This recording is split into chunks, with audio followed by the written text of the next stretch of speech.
I'm here tonight at the Santa Barbara International Film Festival with the producers from Liberté and the actress, correct? Yes, and the actor right here, actor and actress. Congratulations, both of you. What an honor to have you here. Thank you. Can you tell us a little bit about the film? Yeah, so Liberté is the first feature about 3 real female spies in Churchill's secret army, and it takes place in Nazi-occupied France, and this is the first film about these women. It's basically real-life James Bonds, lots of them. That's amazing. Yeah. It's the first one, right? I mean, to ever kind of come against James Yeah, Bond. people have heard this story a few times about the resistance and what went on in France behind enemy lines, but no one's ever actually told the true story of what these women did and how they were recruited and what, and they gave their lives and put their lives on the line. So it's about time the story got told, and it's good on Sarah for actually making it happen. What a courageous stance. That's amazing. Yeah. So how did you come about the idea? Like, what inspired you? I really knew that I wanted to tell a spy film, and I'd studied World War II in college and knew that Churchill's secret army had women. And then when I started doing the research, that I came across 3 that were fantastic, and no film had ever been made about them. And they were from different religions and different nationalities, and they united to resist. And I felt like that was a very timely theme to what's going on in the world right now. That's amazing. Did you ever have any doubts or anything that went through your mind, like this, it's a little bit of touchy or maybe controversial subject or anything like that? You know what? No. I feel like these stories are so... It's time, right? The character I play, Virginia Hall, is the first woman to ultimately work for the CIA after the war. She's a huge hero. The other 2 females, one's Britain's first Muslim war heroine. The other had all these accolades in London. So these are real heroes, and they're hidden figures, and it's not even controversial. Let's get them out there. And you want to talk about the character you play? Well, I play Colonel Morris Buckmaster, who was head of SOE, Special Operations Executive. He was recruiting originally a lot of men, and then somebody said, well, why don't we use women? I think, first of all, it was like, no, we can't do that, because it was a misogynist... Women.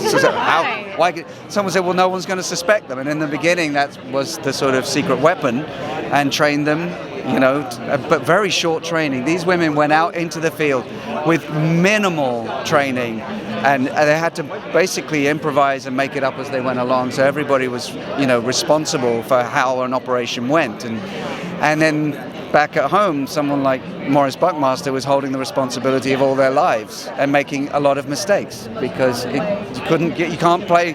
War's not a perfect game, and it's a messy business. Right, and these are the real true stories that people want to hear about, and that's so important. So well done, both of you. I'm here with the cast and crew from A Worm in the Heart. How are you guys doing tonight? Doing really well. We're so happy to be here in Santa Barbara. And what is your first name?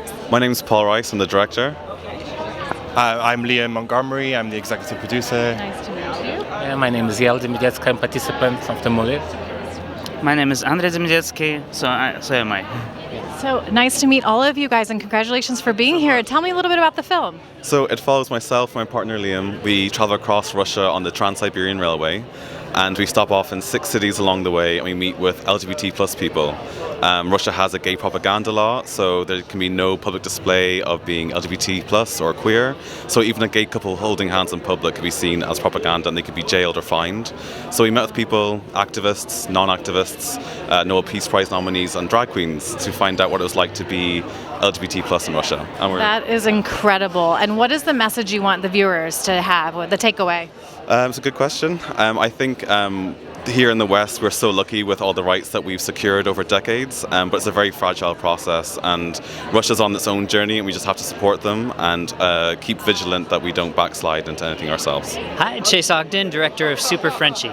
That's wonderful. Can you tell me a little bit about the film and how you're feeling about it? I'm feeling great about it. It's at an awesome festival here. It's about a ski base jumper. It's a documentary where he skis off of unsurvivable cliffs and throws a parachute to make it, and he's done some pretty wild jumps in the last couple years. Now, do you do that as well? No, definitely not. Where did you get the idea? So I worked in news, and he did his first jump locally where I was doing news, and 10 years later we just kept collecting footage, and eventually we had a lot of story with a lot of heart, and we try to explore his life as much as his jumping.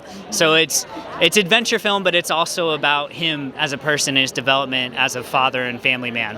So I'm the director, producer, Nusha Raymond, my wife. And I'm Josh Reinhold. Very nice to meet you. So tell me a little bit about the film. Josh, actually. So it's the story of a young boy who is basically on the way to finding himself as an artist, and he stumbles across a mentor who shows him how to work a 35mm camera. It's that simple, but it's the difference between being somebody who's lost and having somebody see you and who you are and sort of send you on your way as an artist. That's amazing. What kind of inspired the film? I read a feature script, and it's one of those feature scripts that's really hard to get made because it sits in this no man's land of being like a $1 to $3 million film. But Richard was like, well, I had this short film that did extremely well last year, and I have these investors who want to work with me again. And so we sort of brought it into a short that spoke for itself and made that with the intention of making it either a series or a film after that. And so that was how it happened. And Nusha, our most important producer, helped raise all of the money. So without her, it wouldn't exist. No, seriously though, it's a big deal. Well, that's incredible. I'm so glad you picked up the script. So what was your favorite thing about the film? Honestly, collaborating with great people. Yeah. The doing of it is the reward. Nothing else really matters. It's all a bit of noise. So when you're there together and it's really hard, and you rely on your friends, and you rely on the love, and the camaraderie, and you get to see how some of the most talented people, everyone's bringing their best and emerging as an incredible person in whatever field they're doing. That's the best. Yeah, it becomes like a family, right? Yeah, for sure. Friendships are made. Josh and I met 5 years ago here when Desert Dancer opened the Santa Barbara Film Festival. And here we are 5 years back. But our friendship was made because of that film. Tell us a little bit about Chicken. So Chicken is a 10-minute dramedy. It explores a young girl who has to defend her mother, her recently migrated mother after she's been ripped off at the local shop. So it's a coming-of-age story about first-generation Australians specifically. I'm all the way down from Australia. And we're really excited to bring to the festival tonight. Jenny Reinish. Louise Palenker. Great. How are you guys feeling tonight? Excited. It's a thrill to be here. We're very, very honored to be here. Thank you. Yes, congratulations. So tell me a little bit about what you're expecting from the night. You know, I'm just excited to bring our film to audiences and have people experience Margaret Sanger, who was our heroine and the star of our film. That's wonderful. Margaret Sanger was a 97-year-old artist who made her home here in Santa Barbara. She was a German refugee from the Holocaust, and she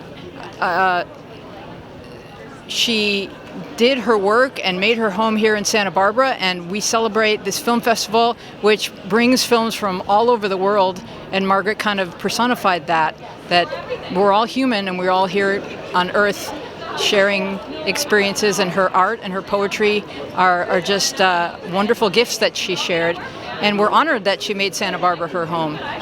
Here with Clara Lehman. And Jonathan Lecoq. And you guys wrote and directed? It's called Born in a Ballroom, and it's a feature documentary. Okay. And can you tell me a little bit about it? Sure. My grandmother was born in a ballroom, and the night her house caught fire, she was literally born in a ballroom. She had an extraordinary life, one that she asked me to help her tell, but she had passed away before we could do that. So this film is a fulfillment of that promise. She impacted a small Swiss settled village in West Virginia in very, very grand ways, and she did that through food, culture, and community. So the film tries to explore that and really demonstrate that she had an important legacy on many people.